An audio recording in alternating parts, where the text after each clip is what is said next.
Hey, so this is Connie Benjamin and Sharon Carne, and I am so grateful for this conversation today. Today, we are going to be doing a Discover Your Hidden Story with Sharon, and I'm going to pass the conversation on to Sharon so we can talk a little bit about what is the Discover Your Hidden Story session and what this is all about. And then she has agreed to actually share her hidden story with us today. So I am so excited. So Sharon, I'm going to pass the conversation to you. I am so excited too, Connie. I'm just so delighted to find out more about the story of Sound Wellness and me. There are so many stories that I have, and it's interesting how sometimes they weave together and how sometimes you don't know that they weave together. And I don't even know what a hidden story is. So I would love to find out more about your take on that. I'm so curious. That sounds awesome. Well, strap in. So do you want me to dive into a little bit about what is a hidden story? Oh, yeah. Yeah. Okay, sounds good. So hidden story is really, it's something that I uncovered and discovered after spending just under a decade interviewing amazing entrepreneurs. Now, Sharon, I am focused on purpose-driven entrepreneurs. That is where my heart lies. And I saw that there are these incredible purpose-driven entrepreneurs that were telling a part of their story, but not their whole story. So what happens is they've got the amazing story that they tell from stage, often speakers, authors. We've got the story that we tell when we're on stage, when we're in business calls, and it's the hero journey, right? It's kind of the base of the story. Now, the hero journey is amazing. I use it too. It's awesome, but it's surface. It's surface to our story.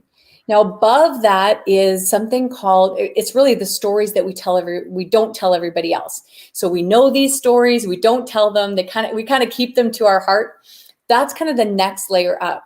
But the one above that, Sharon, the one that I get so excited about that keeps me up at night is what I call the hidden story. And the hidden story is the subconscious story behind the purpose-driven entrepreneur. And somebody asked me once, Connie, is this their why? Does this mean, are you talking about their story around their why? And I Mm-hmm. said, no, I'm talking about the story around their who they are and why they've always been meant to do the work that they do. So absolutely, that's what I'm talking about.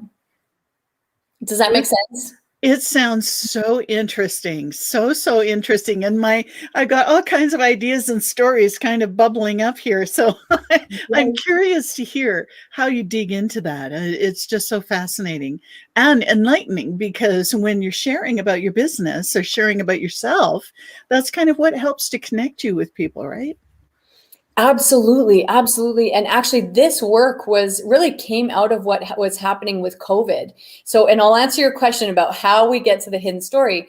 So, what I noticed was these amazing purpose-driven entrepreneurs that had given everything that they had got. I know you are one. Like, I know that because I know pieces of your story. You give it all, right? Blood, sweat, and Mm-hmm. tears, you're Mm-hmm. all in. You've got this mission. It just won't go away. It's on your heart. You can't forget about it. And when you do, you keep being drawn back to it. And so I saw these incredible people that were experts at what they did. They earned their expertise. And I saw them competing in the exact same space as people that were not experts, people that just threw up a website, know something about online marketing, are saying that they're an expert and are not.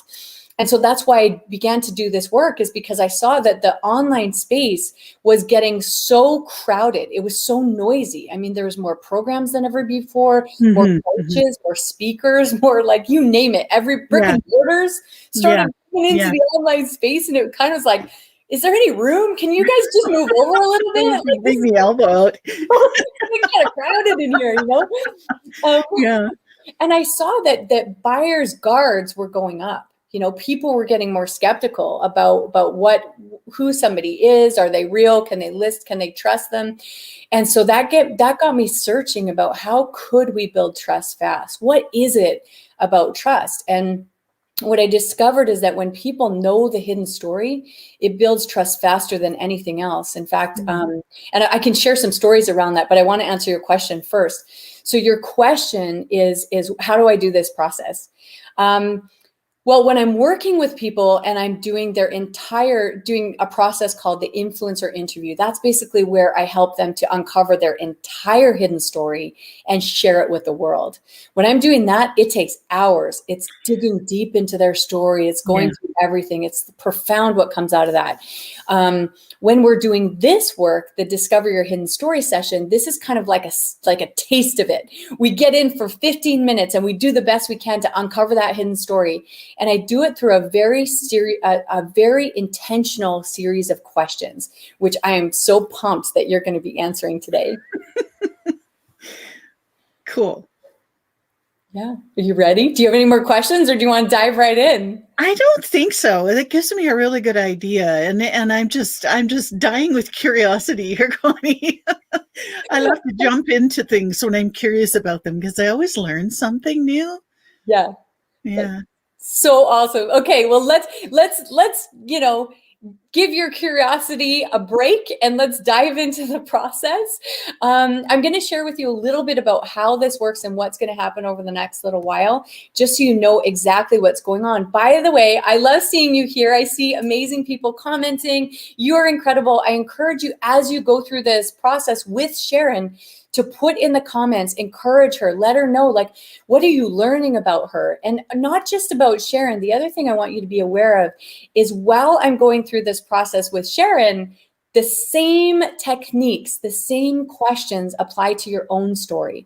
So I want you to be thinking about your own story as we're going through this together, and also be thinking about how is Sharon sharing her story impacting you? What are your impressions? What are you learning about her? Do you feel more connected? Put everything in the chat. We want to hear from you. Okay. Awesome. Yeah, totally. So how this is going to work, Sharon, is as I mentioned, I've got a series of questions. This process only works with purpose-driven entrepreneurs. In fact, I've had a couple people slip onto my calendar that were not purpose-driven entrepreneurs. It does not work with them. It seriously doesn't. So I love that you're a purpose-driven entrepreneur.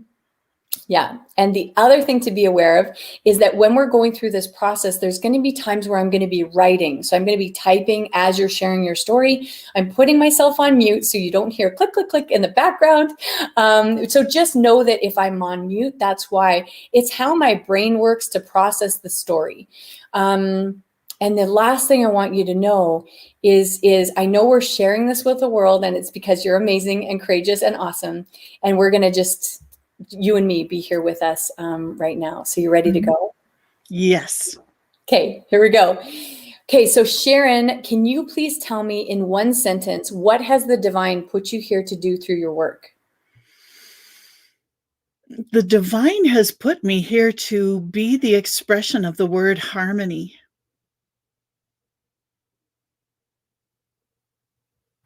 Well, that's amazing. Tell me more. What do you mean?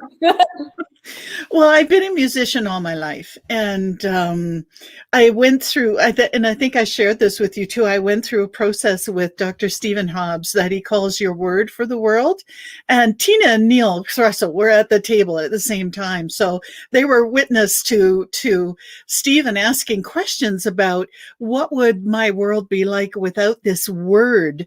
And I just burst out crying in the middle of the restaurant, bawling my head off to it.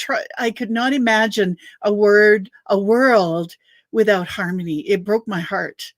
And so that's my word. And that to me, it created I'm feeling it now, such an emotional reaction and response that it settled into my being that's one of the reasons I'm here. I'm here to support I know I'm here to support the awakening of humanity. And part of what I share in so many of my talks with people is that calm and harmony and peace and joy and compassion is a permanent part of your being. And people search and search and search for these things, not knowing that they're always here and they can never, ever, ever lose them. So one of the things that is an awakening for people is that, this is you. And when people reconnect with that, what an incredible, incredible feeling. And it's like You can feel the peace in the room, Connie. You can almost taste it and touch it when people reconnect with that. And when people reconnect with that, they know there's more to life. There's more than what we're experiencing on a day-to-day basis generally. Oh my gosh, I love it so much. I'm so grateful. I said, tell me more. And then you told us more. And I'm like, yeah, this is amazing. Okay. So, and I'm going to ask you more questions just so you know, Sharon, I know you've been doing speaking and training for a long time. You are an expert. Please know that there's going to be times during this process I'm going to need to interrupt you. I'm going to need to ask deeper questions. So just so we can get to the hidden story, because I know you've done speaking and training for a really long time. Yeah, go for it, Connie. Is that okay? That's okay. I got you. I'm all in, yeah. Okay, awesome. Okay, so tell me in about a minute, how exactly do you do the work that you do? Like, walk me through the process step by step. Oh, in what capacity? Is and I'm okay. I have to think for a moment. In how in 1 minute? Okay, I've already used 15 seconds, right? Okay. You're good. We're gonna give you 20 extra seconds. Yeah. Walk me through the bases, like the core of how you do the work that you do. Well, in my world, harmony is focus is re it, how I help people remember they are harmony through the use of sound and music. I spent my life in sound and music. So I bring that to the table as part of the remembrance. So I do that through music, through sound tools, and through your own voice and the power that each of those has on even just shifting your biochemistry, just so many different things that it does. And is that kind of what you're looking for? Yeah, and totally. That's awesome. So you do it through harmony, helping people remember who they are through the sound tools, their voice, all of that. Now, shifting biochemistry, I want to know more about that, and I also want to know, like, how do you do that work with helping them to use those tools? Is it mostly in individual work? Is it mostly group work? Is it, you know what I mean? Walk me through how you do that work, and tell me a little bit more about how it shifts biochemistry. Well, I can start with shifting biochemistry because sound is food for your nervous system, and your nervous system responds to sound and music with the release of endorphins from the nervous system. Endorphins are neurochemicals that help manage pain and help to reduce stress and helps the body heal. There are other neurochemicals like dopamine, oxytocin. There's serotonin. There's at least 4 or 5 immune system boosters related to the experience of sound and music in different ways. So that, in a way, that helps to shift the biochemistry through the response of the nervous system and the release of neurochemicals to shift the biochemistry. And that's how that happens. Now, with what we do, we focus on training for practitioners and lately a corporate wellness program. And so we are focused on that. However, there are a lot of people who find me and ask for interviews, ask for collaboration, ask for podcasts, and those kinds of things, which I'm so delighted with because I get to share simple ways that people can become more aware of the effect of sound and music, how it shifts your biochemistry, what it feels like when it shifts your biochemistry, so you know, and then how to use that ongoing to continue to create that shift when things just go haywire. And I have occasional one-on-one sessions for those who find it, although we're focusing more on teaching others. So amazing. Okay, can you thank you for sharing that. Sharon, can you tell me, how is the work that you do different than anybody else that's doing work around sound? And how is the work that you do different fundamentally? Well, one of the things I've always believed in, Connie, is being a professional. I've also been. I not only do I have expertise in sound healing, sound therapy. I also have expertise in music, which is where I started and spent most of my career. And in okay, where was I going with? I have to think for a moment where I was going with that. Your question again. Yeah, so I asked you about how is what you do differently, and you were talking Ah, about that you're a professional. professional. Yes, yep. Yes, thank you for reminding me, because one of the first things I've always done is join professional organizations, because professional organizations help to bring you colleagues who you can collaborate with or learn from or be friends with. It brings you extra training, it brings you credibility, it brings you a network. And when I received my main sound healing training, I went to the websites of professional organizations all around the world, started with Canada, and then I was horrified, started looking all around the world. I could not find one professional association that even had sound healing or sound therapy as an accepted modality so that I could join as a member. And I was flabbergasted, and I thought, especially in the last 10 years, with the whole field of sound exploding all over the place, how can that be? So what makes our work different is that we've created training that is competency-based certification, which means you're tested. You're tested online and you're tested live, either through Zoom or in person. And then we approached, with our competency training, the largest professional association in Canada for formal approval of our programs, and received that. So that changed history as far as getting sound healing accepted at that professional level for those practitioners who want that kind of certification, because this is their career. They are a holistic practitioner because their heart says, this is where I have to be. And to get no credibility with sound healing or sound therapy was just not acceptable to me. Sorry, not acceptable. So it was time to change that. I love it. It just wasn't acceptable. Not Not acceptable. at all. Nope. You changed history. Okay, awesome. Can you tell me in about a minute, why did you decide to do this work? Oh gosh, here too, it's a divine. It's one of those inner drives of being a musician, I think, and those in the arts who are familiar with your life just isn't right unless you're doing this, unless you're playing your instrument for however many hours, or unless you composed a song today. It's not a day. It's an inner drive that says my day isn't complete unless I've done this. And I never thought, I've had that drive as a musician, and it's shown up, and I could tell you all kinds of stories about those. However, as far as the sound healing and the sound therapy, I never expected to be doing that. And it was that's a whole other story too, about the course correction I received in about 2008 that put me on the direction of sound wellness.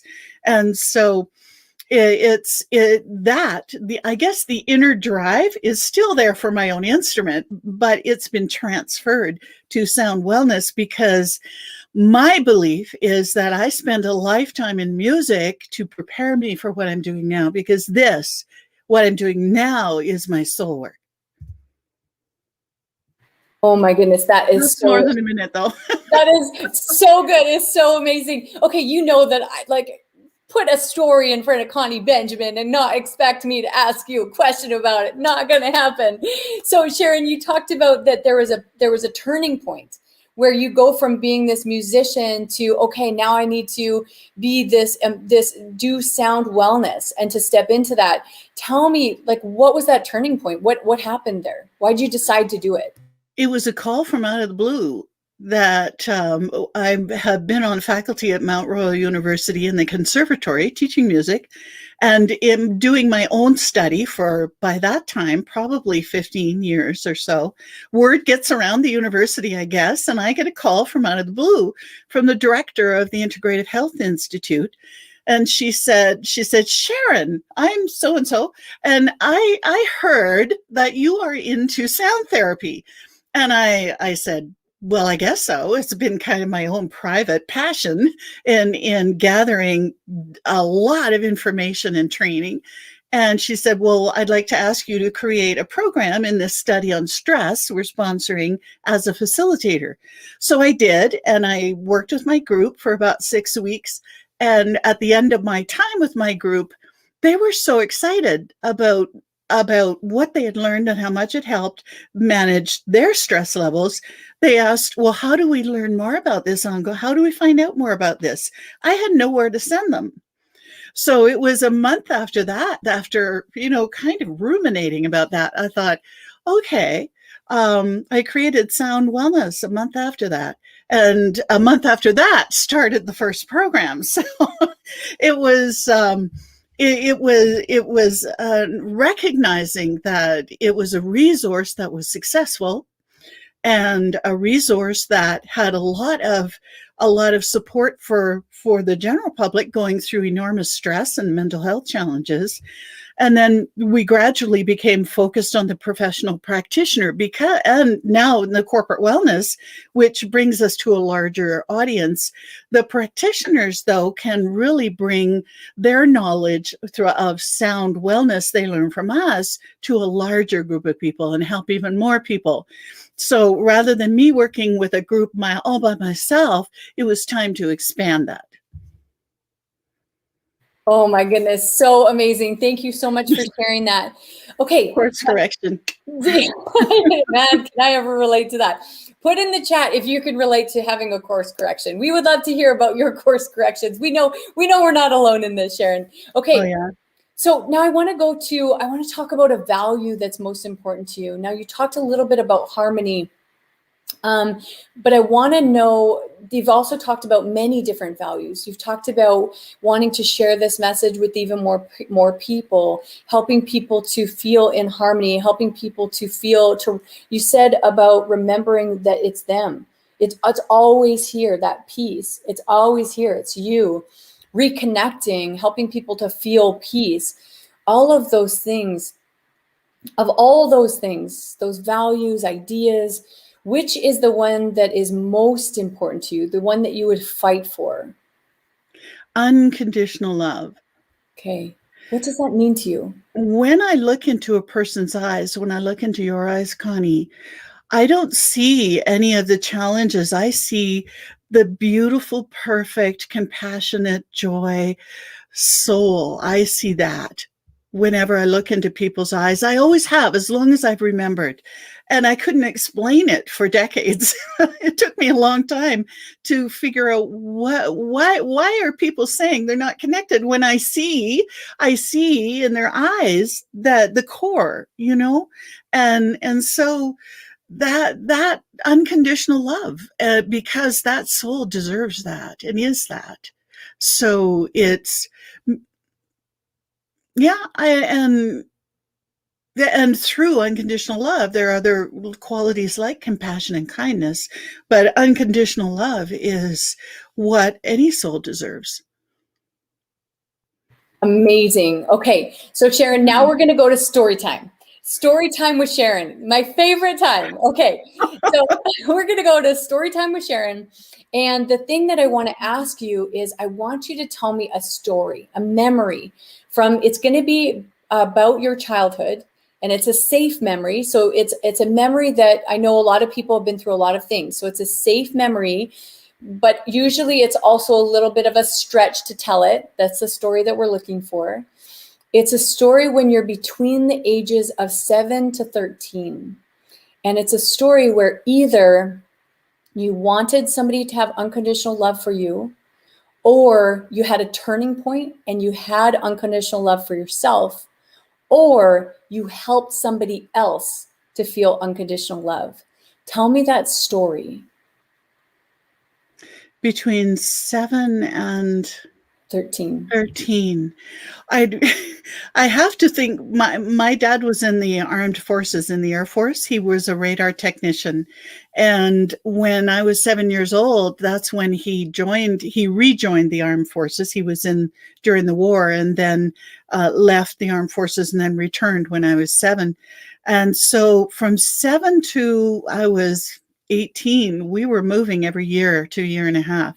So I kind of have to think which province that represents and which experience.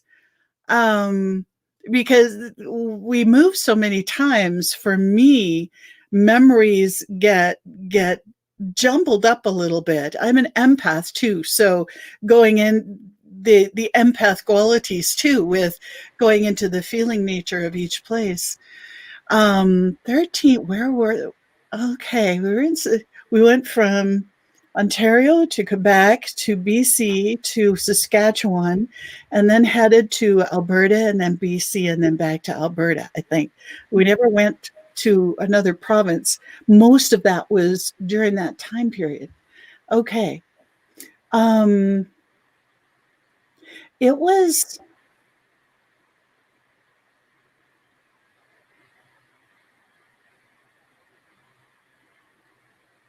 hmm,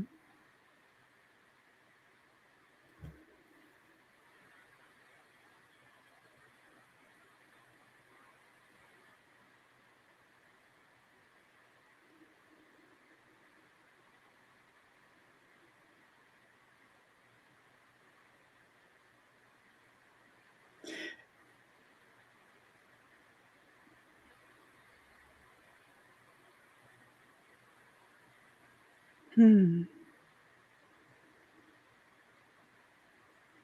I'm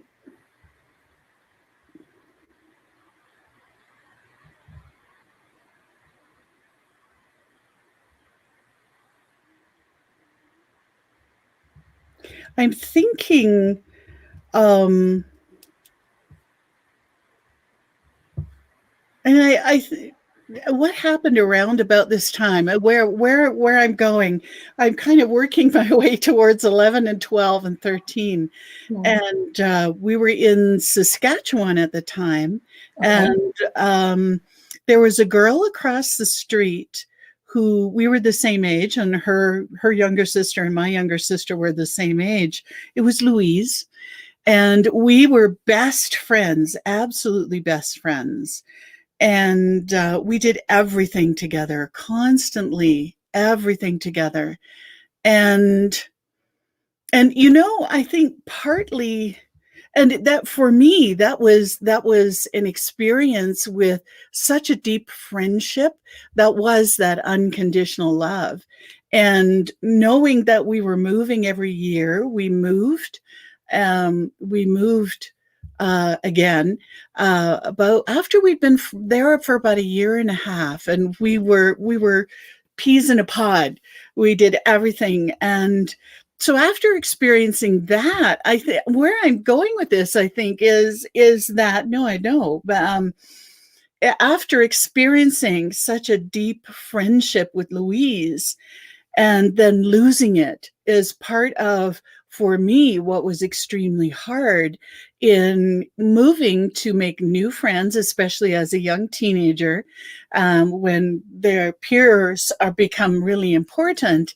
Is what happened is I went more inside and found it very, very hard to make friends again for a long, long time. So I think what happened for me there was that experience of unconditional love was lost in my life for a while because I lost Louise. We completely lost touch and we reconnected again 50 years later, 45 years later, and which was absolutely amazing. She's actually here in Calgary. And so it was so brilliant to be able to reconnect with her again and then find my own way back to unconditional love, which was a journey in itself.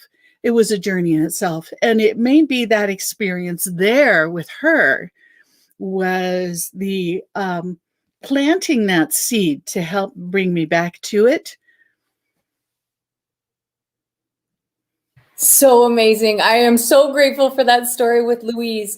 Tell me a little bit more about, because we're still in story time with Sharon. We're still here. So tell me a little bit about you found it again. So here you are, you had that deep unconditional love. You felt that with Louise. Then you had to move and it was so heartbreaking. It was. That you're, and you're going to different schools and you're in teenage years and it's like, oh my gosh, like so much going on. What helped you to find that unconditional love again? That was probably, well, for having it reflected to me when I met Ed, my husband.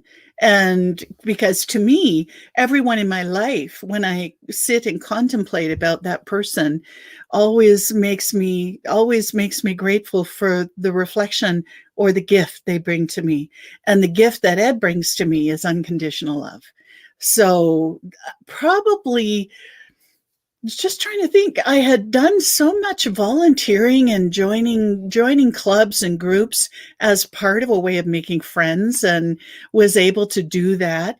Did never had a friend as close as Louise until I went off to university, and then met a friend there who's still a friend, who's been now, gosh, going on 40 years. I'm 70 now, so probably 40 years.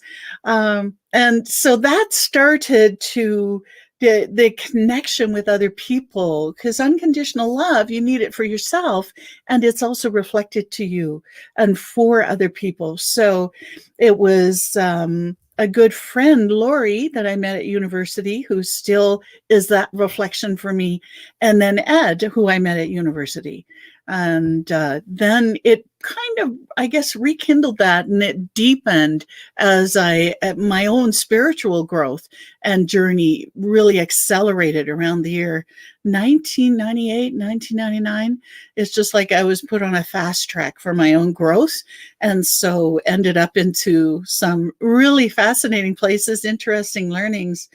But yeah, it was kind of got buried for a little while and then came back.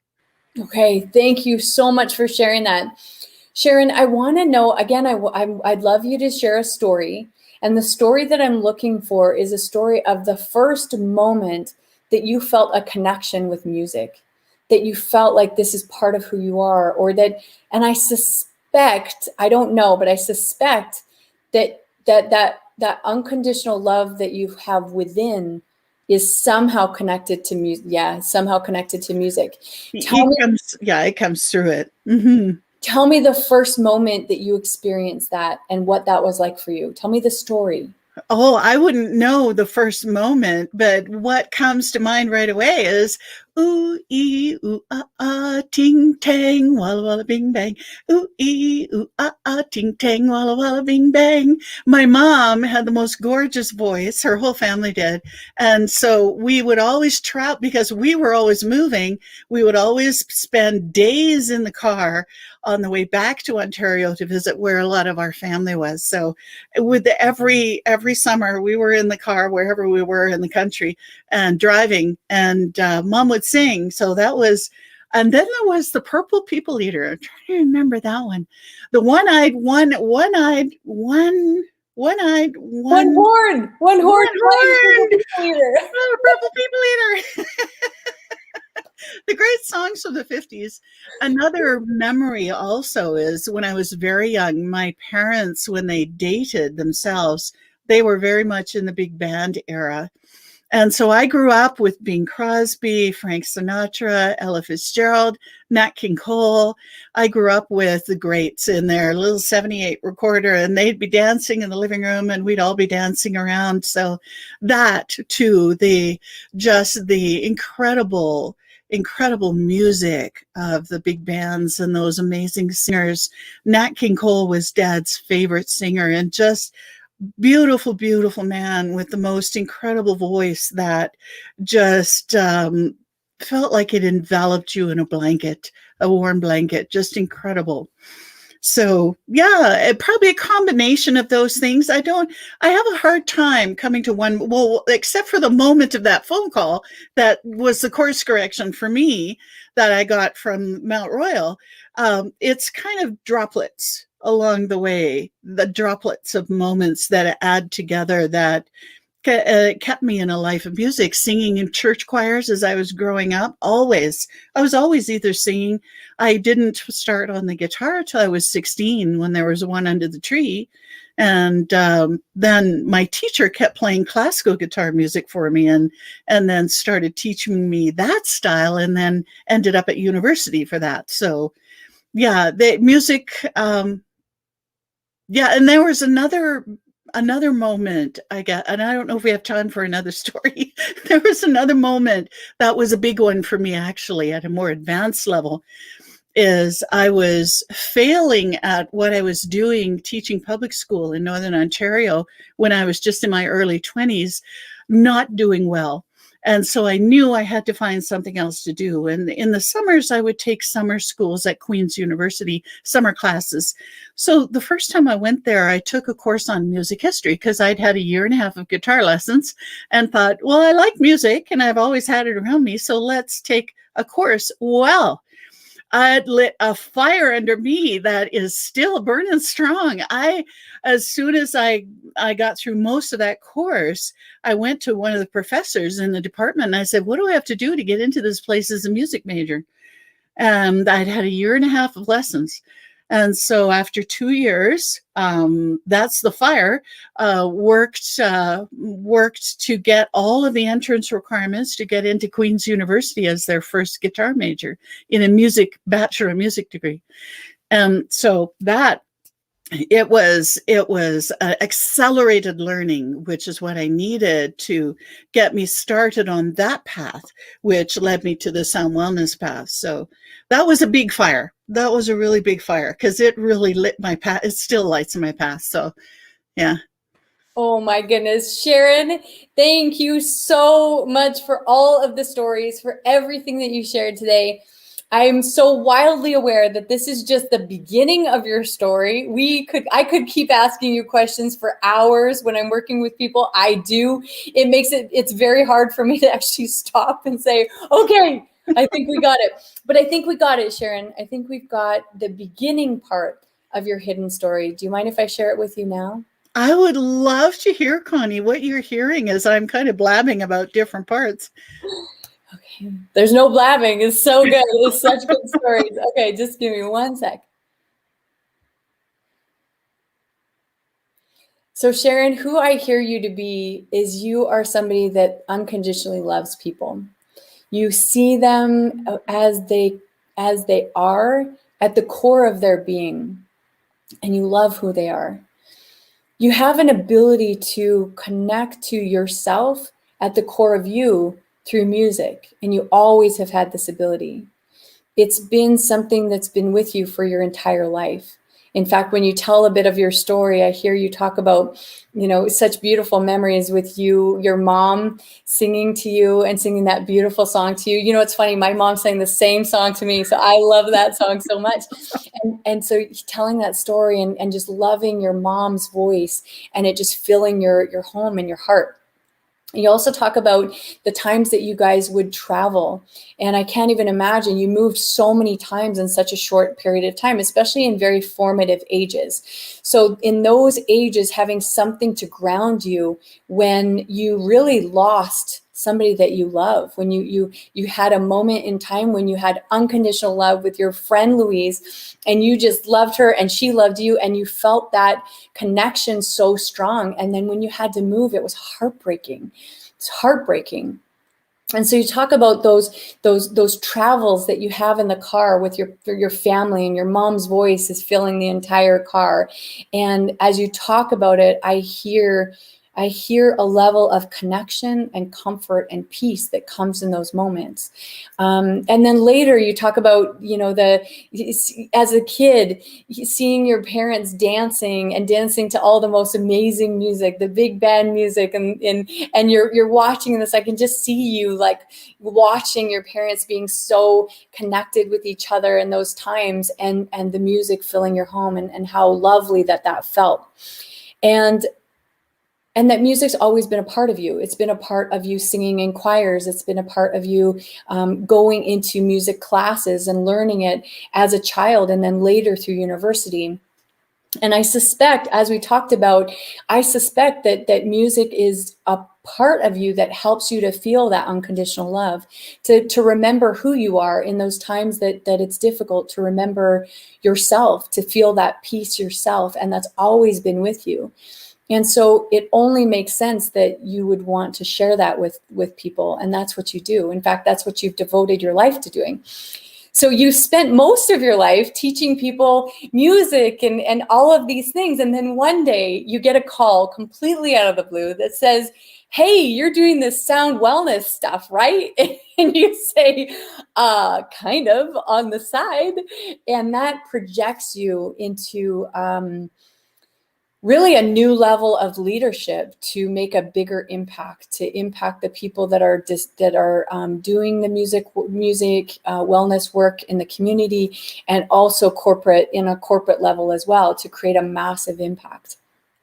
And so when I hear what you do, one of the things that drives you the most, and I love what you said, one is unconditional love, and two, that you talk about that it's through the music you help people to have a level of harmony. And through that harmony, you help them to, through the music, you help them to remember who they are. You help them to feel less stressed. You help them to manage pain, to heal, to allow their body to heal. And I think you do that because of the unconditional love that you have for people. You do that because you see people as they could be before they can see themselves that way. And music is your vehicle to help them to get there. Did I understand you right? Wow, Connie, that's amazing. Thank you. So welcome. What was it like to go through this process with me? It was fascinating, Connie, to take little bits of stories and put them together into a narrative that has a flow and has important points along the way. It always has those important values all the whole way through. It's like a rainbow. It's a whole rainbow. Because I'm drawing it as I'm talking. It's a rainbow. Awesome. So awesome. Do you feel like you learned something new about yourself in going through this process? I did. It put together bits and pieces of stories that I hadn't really put together myself, Thank you. So welcome. It's because it's the hidden story, Sharon. I love it. I love it. Do you feel like your trust in yourself goes up when you see some of these pieces fitting together? Yeah, I think it does. It's an honoring of the journey itself. Mm-hmm. Yeah. And it makes sense that when people know parts, even more of that story, and can see these puzzle pieces, that they trust you more too. Doesn't that make sense? Mm-hmm. Mm-hmm. Mm-hmm. Oh my gosh. I need to say thank you so much for being with me today, for being willing to do this process with me. I just love you. And I think you're so amazing. Oh, and I adore this whole thing. Connie, this has just been such an incredible gift. Thank you so much. I adore you and the work you're doing. Wow. Thank you so much. For you watching right now or watching the replay of this, please leave Sharon a message. Share what you learned about her hidden story. Share how it made you feel. And also reflect on your story as well. If you're watching this thinking, Connie, what about my hidden story? Don't worry, I got your back. Don't worry. I'll put in the comments a link that you can apply to share your hidden story with us. Perfect. As well. So thank you so much, Sharon. I'm going to pass this back to you, and I'm so grateful for this conversation today. Me too, Connie. Wow. This has been just enlightening. and great fun. Thank you so much. Well, thank you, Sharon, so much for being with us today and being willing to share your hidden story. You are absolutely amazing. I love you. For those watching today, please share your hidden story. I promise the world is waiting for it. I promise you that. And until next time, let your fire light up the world. Bye, guys.